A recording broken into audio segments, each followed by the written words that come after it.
नमस्कार प्यारे मित्रों, आधुनिक इतिहास की वीडियो श्रृंखला में आप सभी का स्वागत है। आज से हम आधुनिक इतिहास पढ़ना शुरू करेंगे और आधुनिक इतिहास का पहला टॉपिक जो है यूरोपीय कंपनियों का भारत में आगमन, यहीं से चर्चाएं हम लोग प्रारंभ करेंगे। तो यूरोपीय कंपनियां भारत में क्यों आईं, इनके आने का उद्देश्य क्या था? तो इनके आने का मूल उद्देश्य जो था वो है व्यापार करना। व्यापार किस चीज़ का? मसालों का व्यापार, क्योंकि यूरोप ठंडा प्रदेश है, यहाँ मांस का उपयोग ज़्यादा किया जाता है। मांस मसालों में लपेट कर रखने से उसकी गुणवत्ता कुछ समय के लिए अधिक बनी रहती है। इन मसालों में विशेष भूमिका काली मिर्च की है, और काली मिर्च जो है इंडोनेशिया, दक्षिण पूर्व एशिया, भारत इत्यादि क्षेत्रों में बहुत आयात मात्रों में पाया जाता है। इसी उद्देश्य से जो है यूरोपीय दक्षिण पूर्व एशिया और भारत से व्यापार करते आ रहे। तो आइए देखते हैं। सबसे पहले यूरोप, इस मैप को हम सबसे पहले ये समझते हैं कि मैप में कहाँ क्या है। तो ये जो है यूरोप महाद्वीप है, ये एशिया महाद्वीप, ये अपना भारत, ये ऑस्ट्रेलिया महाद्वीप, ये अफ्रीका महाद्वीप है, दक्षिणी अमेरिका महाद्वीप, उत्तरी अमेरिका, ये ग्रीनलैंड द्वीप है। यूरोप यहाँ है, यहाँ से यहाँ तक आना है। तो सबसे पहले यूरोप से दक्षिण पूर्व एशिया और भारत आने के दो प्रमुख मार्ग थे। पहला जो मार्ग था वो फारस की खाड़ी से होकर के आता था और दूसरा मार्ग लाल सागर से होकर के आता था। पहला मार्ग फारस की खाड़ी से और दूसरा मार्ग लाल सागर से। ये आप देख रहे हैं अरब प्रायद्वीप है, इसके ऊपर यानी उत्तर साइड में फारस की खाड़ी, दक्षिणी साइड में लाल सागर है। यहाँ से अथवा यहाँ से, ये दो मार्ग से जो है यूरोपवासी दक्षिण पूर्व एशिया या भारत तक आके व्यापार करते थे।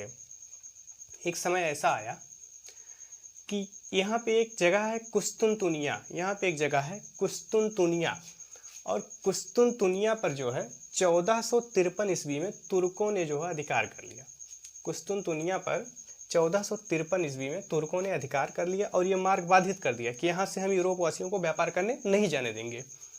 अब इनके लिए समस्या आ गई, व्यापार करने किस मार्ग से जाएं।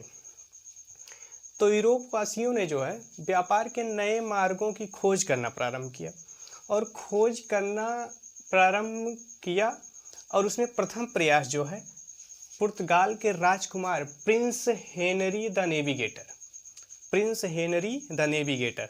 अच्छा, पहले वायुयान इतना ज़्यादा विकसित था नहीं, विकसित न के बराबर ही मान लेते हैं हम, जो है उस केवल जलमार्ग ही था, जलयान से यहाँ लोग आते जाते थे। अच्छा, ये 15वीं शताब्दी की बात है। 15वीं शताब्दी में एक मुख्य बात यह है कि इसमें दिशा सूचक यंत्र यानी कुतुबनुमा, जिसे आज हम लोग कंपास कहते हैं, इसकी खोज हो सकी थी। इससे हम ये ज्ञात कर सकते थे कि हम किस दिशा में जा रहे हैं। ये जो है समुद्री यात्रियों के लिए बहुत महत्वपूर्ण यंत्र था। तो सबसे पहले प्रयास पुर्तगाल के राजकुमार प्रिंस हेनरी द नेविगेटर ने किया और इन्होंने यूरोप से दल भेजना प्रारंभ किया। दल मतलब समूह या जत्थों को भेजना प्रारंभ किया कि आप लोग जहाज को लेकर के अलग अलग क्षेत्रों में जाइए और दक्षिण पूर्व एशिया जाने के लिए नया मार्ग खोजिए। तो ये जो है दल निकलना प्रारंभ हुआ इधर से दक्षिण पूर्व एशिया जाने के लिए या व्यापार के लिए, नए मार्ग की खोज के लिए। तो उसमें पहला दल जो था वो 1487 ईस्वी में, 1487 ईस्वी में बर्थेलोमोडियाज जो है ये जो है अपना जहाज लेकर के निकला यूरोप से। यूरोप यहाँ है, हम लोग जान रहे हैं, यहाँ से जो है निकला यूरोप से और अपने जहाज से ये अटलांटिक महासागर होते हुए अफ्रीका महाद्वीप के दक्षिणी छोर, इस जगह को हम उत्तमासा द्वीप यानी केप ऑफ गुड होप कहते हैं, यहाँ तक आकर के ये वापस चला गया। यहाँ तक आकर के यूरोप पुनः वापस चला गया, यानी ये दक्षिण पूर्व एशिया तक नहीं पहुँचा। उसके बाद यूरोप से दूसरा दल जो चला वो 1494 ईस्वी में, 1494 ईस्वी में कोलंबस दूसरा दल लेकर के यूरोप से निकला। और ये जो यूरोप से निकला और यहाँ से अटलांटिक महासागर से होते हुए सीधा इधर ना आते हुए अफ्रीका की तरफ ये इधर मुड़ गया और यहाँ आकर इन्होंने अमेरिका की खोज की। 1494 में कोलंबस ने इधर मुड़ गया और यहाँ आकर अमेरिका की खोज की। ये अमेरिका महाद्वीप है, उत्तरी अमेरिका और दक्षिणी अमेरिका। इस प्रकार अमेरिका की खोज हुई। उसके बाद जो तीसरा दल निकला 1498 में, जो तीसरा दल निकला 1498 में वास्को डी गामा के द्वारा। वास्को डी गामा तीसरा दल लेकर के दक्षिण पूर्वी एशिया यानी भारत की खोज के लिए निकला। यूरोप से ये निकला, अटलांटिक महासागर का चक्कर लगाते हुए यहाँ से जो है हिंद महासागर होते हुए जो है भारत तक आ पहुँचा। ये भारत तक, प्रायद्वीपीय भारत के दक्षिणी छोर पर आ पहुँचा। इस प्रकार जो है वास्को डी गामा भारत आने में सफलता प्राप्त की। अच्छा, किताबों में लिखा होता है कि वास्को डी गामा ने भारत की खोज की।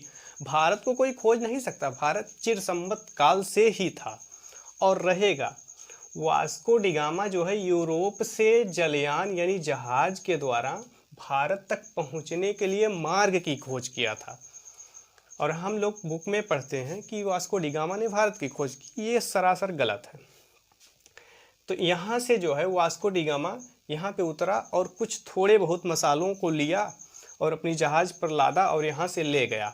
और यूरोप में जाने के बाद जब वो जो है अपना हिसाब लगाया तो अपने रास्ते का खर्चा, जहाज़ का खर्चा सब कुछ काटने के बाद जो है 60 गुना लाभ उसको मिला। 60 गुना लाभ कमाया। 60 गुना लाभ प्राप्त होने से यूरोप वासियों के मन में लालसा जगी कि यहाँ से तो व्यापार करने लायक है, बहुत ज़्यादा लाभप्रद है। और ये व्यापार का सिलसिला प्रारंभ हुआ और इसके आगे की कहानी हम अगले वीडियो में डिस्कस करेंगे। ये छोटा सा वीडियो आप लोगों को अच्छा लगा हो तो हमें सपोर्ट करें। वीडियो देखने के लिए आप लोगों का धन्यवाद।